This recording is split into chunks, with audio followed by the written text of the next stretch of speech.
Well, hi, everybody. It's 5 o'clock on a Friday again, and you know what that means. It's time, almost time to practice cello all weekend long, but first it's time for Cello Chat. And with me this week, I have another UW-Whitewater cello student, current student at UW-Whitewater, Emma Dutcher. Emma, how are you doing this evening? I'm good. Preparing for finals week mostly. Fun, Yeah. endless hours of fun. Yes. All right. Would you tell the viewer a bit about your story, your musical background? I've been involved in music for a really long time. Technically my first musical experience was in choir, and it started in I want to say maybe first grade or something like that, like really long ago. And then at my elementary school, they had students start orchestra or like string instruments at fourth grade. So that was the first time I started playing strings, and I chose cello right away, and it's just like stuck.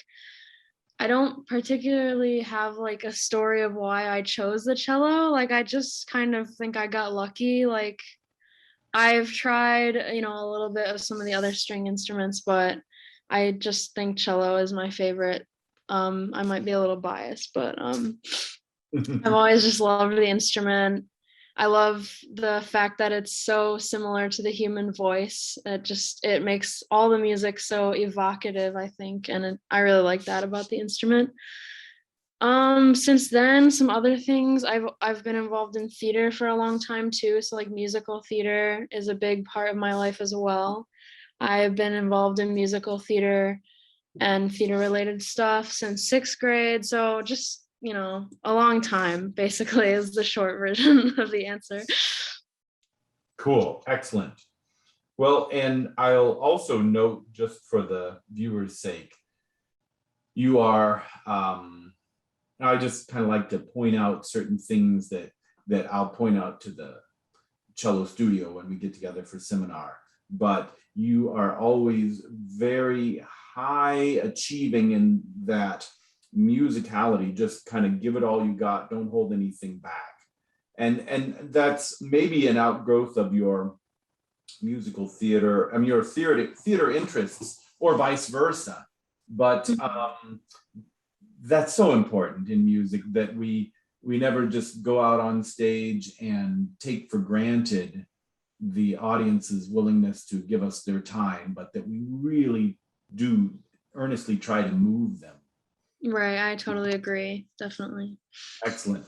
All right, well, so there were some stock kind of these backlog of questions that either that I get from school visits or from the website or something, but then you had some really interesting ones of your own. Let's start with those. All right. My first one is about habits, and particularly when you're practicing and you're trying to focus on breaking a bad habit, but like it starts to come back without you even realizing it. Like, how would you do you have any tips or advice on how to prevent just like that slipping back into your bad habit without even like realizing it? Oh, habits are the worst, aren't they? I think about how if you are on an antibiotic and you go to the doctor and they say, take every last one, even if you think you've beaten it, take all of them. And it's kind of like that sometimes with habits, where sometimes if we just assume that what we're seeing is just the tip of the iceberg and that it goes deeper than it does, we'll never regret making that assumption and just kind of purging that habit as much as we can. Basically, I don't know, the word nag is not necessarily the nicest word in the language, but if we nag ourselves again and again about our highest priority habit to change, like you've got a little cello person sitting on your shoulders saying, remember to do this, remember to do this, remember to do this. And the moment that you think that you've gotten it beaten is not the moment to stop thinking about it, but you keep it on that top priority for a long time, maybe weeks thereafter, and intentionally telling yourself, yes, I used to do things this way, now I do things this way. I used to do things this way, now I do things that way. And part of it is that by thinking about, I've gone from here to here, in some cases, not only does that help to get rid of that bad habit once and for all, but it also can sometimes lead us towards the next logical step in that direction. For, kind of, once we've gotten rid of that one habit, what does that lead to logically as well? But I mean, one of the things that I'll say in lessons, I'll say in classes is, it's incumbent upon us to be more stubborn than our habit. We have to be more determined than whatever our habit is. And it's not easy. There's a commercial that ran for quite a while. It was some sort of a fragrance or something like that. And the catchphrase was that we become nose blind to certain smells. And it's like we become ear blind to certain things that we do on our instruments. And then maybe even more so, we become feeling blind to the way that we are used to feeling various activities and actions, And so somebody shows you a different way to do something and you go, oh, wow, that feels really different. But if you don't really go out of your way to establish that as a new habit, as a new norm, then the way that you're kind of blind to is just going to come back in again without you knowing it. That's why you're feeling blind to it, Yeah. So out of my past teachers, I think the one that really challenged me the most to change the most habits was George Neikrug. That was a bit of a shock, just totally a different bow hold entirely, for example. And you just kind of get to that moment where you go, am I really going to give this an honest try and embrace it for as long as it takes to really feel like I am giving it an honest try? And if your answer to that is yes, then you just are constantly keeping that not in the back of your brain, but in the forefront of your thoughts until that habit changes. So, I mean, I totally grant it's not easy. And everybody who's in the throes of trying to change a habit certainly has my sympathy. But one of the maybe silver linings or bright sides of it is that when you do it enough times, when you take something that was a habit and you make it different, you can get better at changing habits. You get in the habit of changing habits. You know what I mean? You become a more supple person in terms of your attitude and your physical approach to things. And that's really ultimately what we need. We need the ability to just change on a dime and be flexible and versatile. So yeah. Good luck. Thank you. Yeah, that's very insightful. Thank you. All right, my next question is about repertoire. When I need to pick new repertoire, sometimes, actually most times, I don't even know like where to start. Do you have any advice for that? Like is it like worth it to start with like the composer or to start by listening to something, or what do you think? Right. I think the best long-term thing are maybe two things, are to just constantly be listening to as much cello repertoire as you can find, just following every time that you're on, whether it's YouTube or something else, and hey, you might also like this or something that's in that other column, and you just keep going down rabbit holes after different repertoire and just keep constantly expanding the variety and number of things that you have heard. That's a great thing in and of itself. And then the second part of that is to keep a really open mind, that you I mean, and again, I'm not so much talking to you as just generically to viewers, as far as not just immediately thinking, oh, I don't like that piece. You know what I mean? That you Right, yeah. let it have a chance to grow on you, because the other thing is that as big as the cello repertoire is, at any given moment in cellist progress, there are other factors too. I mean, like, is it too easy or too difficult for them? Is it if they haven't worked on anything from the 20th century for a while, or the Romantic period, or Baroque or classical, or if they it would be good for them, they've only been working on slow pieces and they need to work on a fast piece, or vice versa. I mean, when you start applying these additional factors, and if you already only had a very small pool of things that you liked in the first place, then you find, oh, well, then nothing really applies right now. So keeping an open mind. I mean, of course, that's a good philosophy in general, but it also is with respect to the cello repertoire that you hear. So I think that the best sources, the American String Teachers Association, ASTA, used to have a syllabus, they called it. And it's not like the syllabus for a class where it tells you what the grading system is and things like that, but that breaks down by level the cello repertoire. And now it's kind of just been absorbed, I suppose, become a part of their ASTA-CAP program.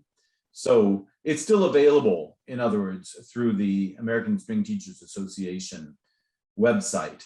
And then ABRSM, the Associated Board of the Royal Schools of Music. So that's the British equivalent. And they also have things stratified by level of difficulty. I mean, there's always, I don't know, an asterisk that you put by those things, because it's very hard in some cases, because you can have some pieces that will be one level except for this one measure here, or these two measures there, that are crazy difficult. But by and large, they can point you in the right direction of the sorts of things that are your level. And then you look them up and you listen to a couple of different performers performing them and see which one resonates with you the most. So those are probably my, well, I suppose if I were to add one more to that, it would be that IMSLP, International Music Score Library Project. It seems like every year they have not only more scores available on their website, but also more ways to search kind of by topic or subtopic. So if you type in cello sonatas into that, or you know, whatever it is that you're particularly interested in, that's a great way to find a really, in some cases, a really long list of things to investigate for future consideration. Yeah, that's some good advice. IMSLP is a good resource I found, so I will check that out for sure in the future. All right, my next question is about shopping for instruments. Do you have any recommendations just in general about like looking for stuff, maybe looking for more affordable stuff, or like any like specific luthier recommendations? Yes. Now, you and I will talk luthiers. That's going to be kind of a regional thing. But in the broader topic of choosing an instrument, it isn't easy. I enjoy trying out different cellos, and I would strongly recommend everybody take that approach of trying out opportunity, you know, looking for opportunities to try out new cellos every chance you get. So whether that means when you're going to be in a particular area and you have a few hours to spare and you just find a violin dealer in the area and you look them up and say, hey, can I come by and play a few cellos? Or, I mean, my own personal favorite is every year when I go to the, again, mentioning ASTA before, American String Teachers Association, their annual conference, I just routinely set aside usually about 2, maybe 3 windows of time, afternoon here or there, when I go to the convention floor and try out 5, 10, 15 cellos. And it's amazing. It's amazing what you learn. And one of the things that you definitely learn is to ask the right questions. So you start to find out, for example, that one particular shop, you like virtually all of their cellos, and you like maybe hardly any of another shop. And you're like, wait, there's something that this can't be. What's the explanation for this? And you talk to them a little bit and you learn more about the idea of setup, which of course is things like the strings, the brand of strings that they use. I think that would occur to a lot of us. And then also the cut of bridge, and even the, in some cases, the planing of the fingerboard, or the placement of the bridge. And then maybe in some cases, perhaps most importantly of all, things like just the philosophy of the sound post inside the cello, where some will set it to where it really brings out the low end of the instrument, and some will set it more to bring out the high end of the instrument. It's, I mean, the cello is such a versatile instrument. And I think that's part of why we find so many cellists that will have one brand of strings for the C and G and one for the A and D, is because when we're asked to be playing bass lines, okay, you're on the bass part. Well, then that's one type of role. But then when you're playing on the A string, for example, you're often asked to be the tenor voice and you have the melody, and that's an entirely different role. So in some cases, it can be almost like food pairings, where just certain things, if you have this after that, food and drink, that this is going to taste better or worse after certain other things.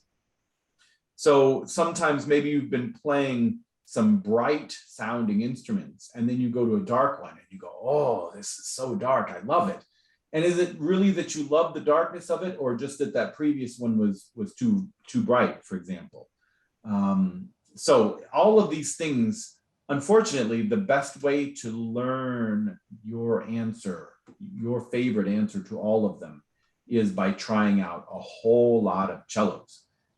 So a lot of instrument dealers, nothing against them. I have some good friends who are instrument dealers. I think it's just partially the nature of the profession, and maybe human nature too. They're going to say, oh, find one that you love and get it. And if you buy from a dealer where they'll take that instrument as a trade-in towards a more expensive one, you're not really risking a whole lot if you like that dealer's approach and their setup and the other instruments they carry, because it's not too likely that you're going to want to trade down to a less expensive cello. So even if you go to an ever so slightly more expensive cello, you take however much you spent on the one, and then you decide, okay, you're ready for a slight or a significant upgrade, and you can trade it in, with full buyback, full credit for what you paid for the previous one. So it's not as scary as if you were like, uh-oh, now it's up to you to try and figure out how to sell this if you don't like it anymore. Right. But they'll just say, you find one that you love and you buy it. But I mean, let's face it, everybody, if they find one that they love and they buy it, and then a few months or even a couple years down the road, they find one that they like more for less money, then that still comes across as a disappointment, So I think the only real way to avoid that is to just try a whole bunch and start to be able to speak the luthier's language as well, to be able to articulate to them, yeah, I want something that's, what is your priority? Is it projection? Is it unified sound across the strings? Is it ease of playing? What are you really after? And the more you can articulate that to them, the more they can help steer you towards something that is going to be a good fit. Me personally, I really love versatility. I like having an instrument that when I play it with my string quartet, I know how to play it in such a way that it really blends, and they're like, come on, hey, be a part of the organ like sound we're trying to produce. But then if I turn around and the next thing I'm having to do is try to play it over an orchestra, that I know how to play it in such a way that I can slice through that sound as well. So knowing what you really need out of an instrument. I mean, of course, ultimately what we all need is an instrument that we just love to play. We love to play. But in some cases, that too is going to vary. For some of us, it's going to be physically ease of playing. So that might mean a slightly smaller cut, a slightly smaller model of instrument that's easier to get around on, even if that means that it projects a little bit less or something, but you'll find out all these things by the time you've tried out, let's say 20, 30, 40 cellos, something like that. Yeah, okay. Yeah, that's really good advice. That's definitely an area that I need to like learn more about. I kind of want to learn more about that stuff, so I'll have to try that. Well, it's fun. Enjoy the process. Yeah, really. It is. I always I did go to the ASTA conference this year, and it was fun to try some of their stuff that they had there. I even tried a little bit of violin. I didn't know what I was doing, but it was still fun. All right, so my last question is about kind of your teaching, a little bit about like your what's the word, like your, I don't know, the things that you teach. So basically during a lot of your lessons, you'll ask students to play loud, play out, and like project their sound. Can you elaborate on that, on why you think it's so important? Yes. This is one I get not infrequently, because whether it's master classes or students in the studio, it's true. I do want a bigger sound than what most students will play for me, will bring to me. And it's for a variety of reasons. I think that if we look at the lineup of just kind of like relative loudness levels of the various instruments in an orchestra, cello is not particularly high on that. We tend to be a pretty darn quiet instrument. And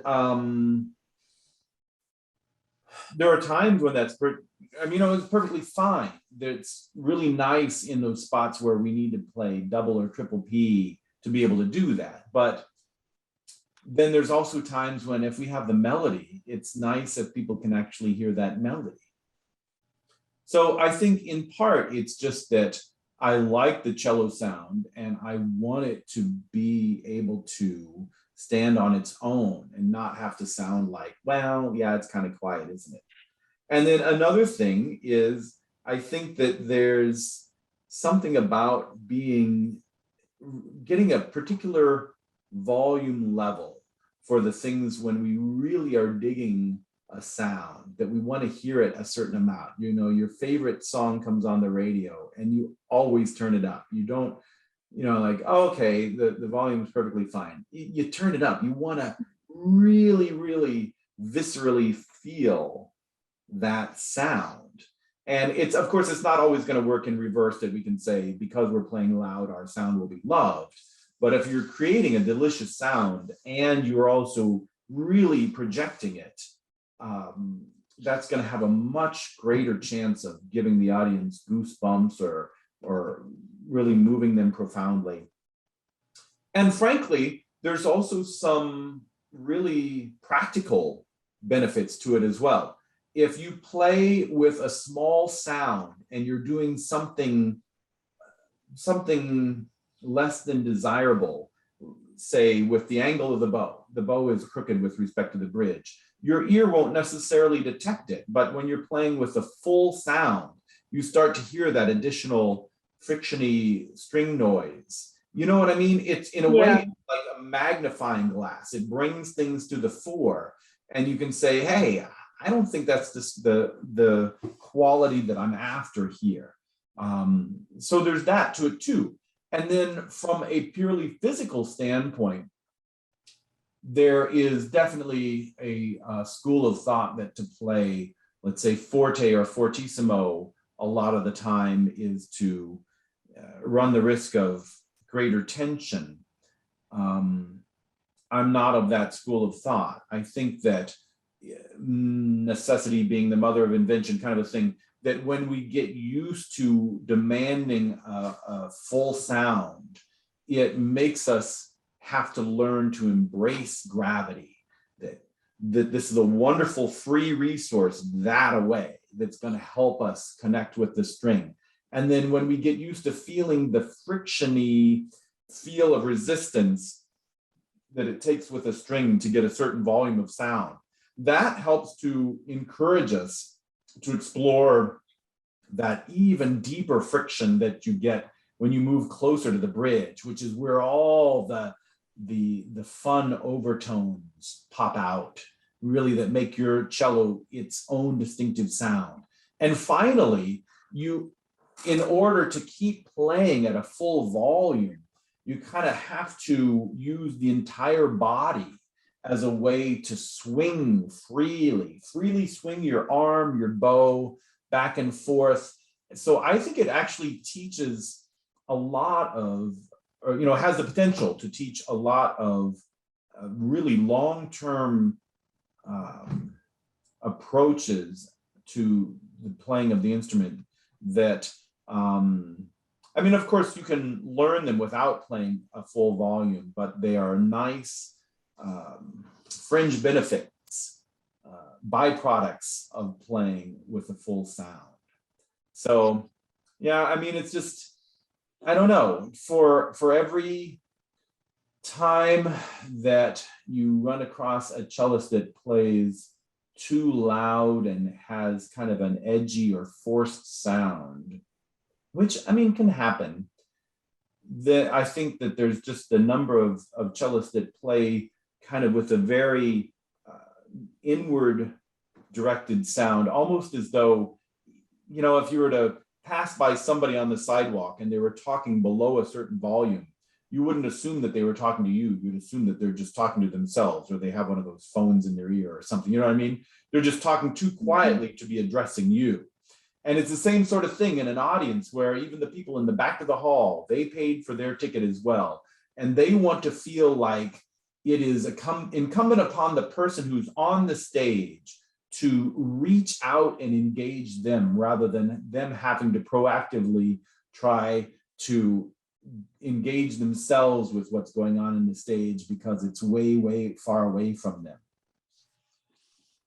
Yeah, I totally understand that, because it's really like each artist or each musician, you can definitely tell if they are focusing on that or not. If you go see their performances, it does make a huge difference. So I think that's a good thing to focus on. I agree. Terrific. Excellent. All right. Well, and I need to also mention that this Cello Chat is also sponsored by Tamarack Arts, which is a wonderful program that, among other things, its main focus is on adult learners, which definitely do not learn the same necessarily in all cases as other age groups. So check them out. They're at tamarackarts.org. So look them up, and thank you to them for sponsoring. And thank you, Emma, for being in the hot seat this week, as it were, yourself, and asking the questions. Thank you for inviting me. It was fun. Terrific, terrific. And to all the viewers, happy practicing all weekend long, and we'll see you this time next Friday. Take care.